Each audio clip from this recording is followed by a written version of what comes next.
basically, I was obviously brought up in Argentina. I was born in England. I was brought up in Argentina, and there are certain priests in the Argentinian church who would decide like how the young people should be dealt with. Like it's not it's not uncommon that you would do something wrong. For example, you go clubbing. For example, I used to love going to music festivals and whatnot, and I get into trouble for that, obviously. And when I go and confess my sins to my local priest, who is ultimately an entitled individual, it's generally because they're in a position of financial power.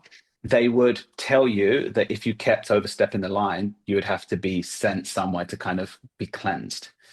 And often that would be a little bit shameful because you'd have to kind of go off to a different location or another country against your will. Although they're very, very smart at kind of convincing you that it is the best Yeah. thing for you and you should ask for it.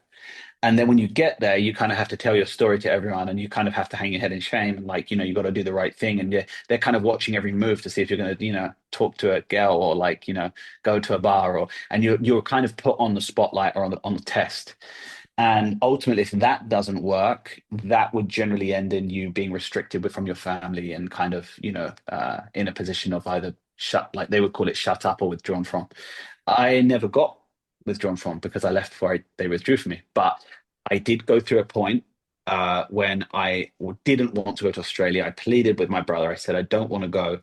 I want to stay in Argentina. This is where my family is. It's my home. It's where, it's what I know. I didn't want to go to Australia for a completely extended period of time against my will.